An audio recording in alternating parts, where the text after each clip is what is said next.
Are पार में अब वक्त है सत्य और तथ्य का। लोकसभा चुनाव अब तीसरे चरण में प्रवेश कर रहा है। लगभग सभी दल अपने अपने उम्मीदवारों के नाम तय कर चुके हैं, लेकिन देश की सबसे पुरानी पार्टी यानी ग्रैंड ओल्ड पार्टी अपनी पुश्तैनी सीटों यानी अमेठी और रायबरेली पर अभी तक कोई उम्मीदवार नहीं उतार सकी है। कांग्रेस के असमंजस की प्रकाशता यह है कि जब राहुल गांधी से उनकी उम्मीदवारी के बारे में पूछा गया तो उन्होंने यह कहते हुए किनारा कर लिया कि जो पार्टी का आदेश होगा वो मैं मानूंगा।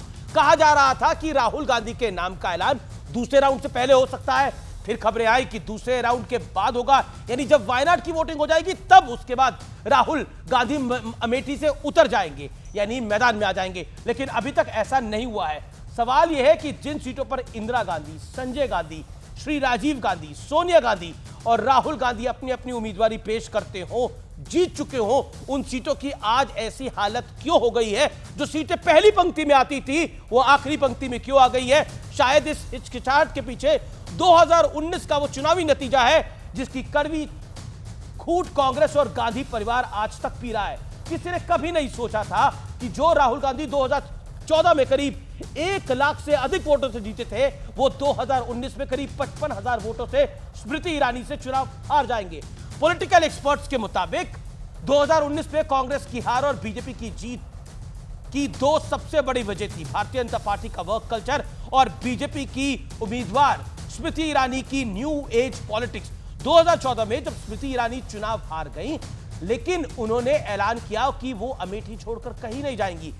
पॉलिटिक्स में ऐसा कमिटमेंट कम देखने को मिलता है व्यूअर्स।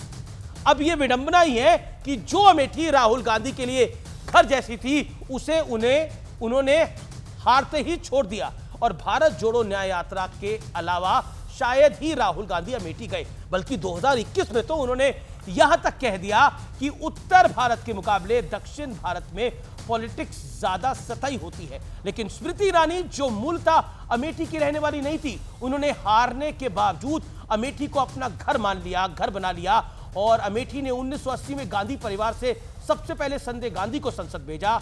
उनके निधन के बाद 1981 में बाय इलेक्शन हुआ, उपचुनाव हुआ, स्वर्गीय राजीव गांधी संसद पहुंचे और फिर 1984, 79 और 91 में भी अमेठी से जीत दर्ज की। 1999 में सोनिया गांधी वहां से चुनी गई और 2004 से 2014 तक राहुल गांधी अमेठी के सांसद रहे।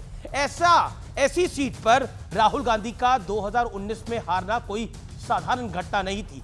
राहुल गांधी चाहते तो स्मृति ईरानी की हार और उसके बाद उनकी मेहनत से सीख ले सकते थे, लेकिन वो 5 साल अमेठी से गायब रहे।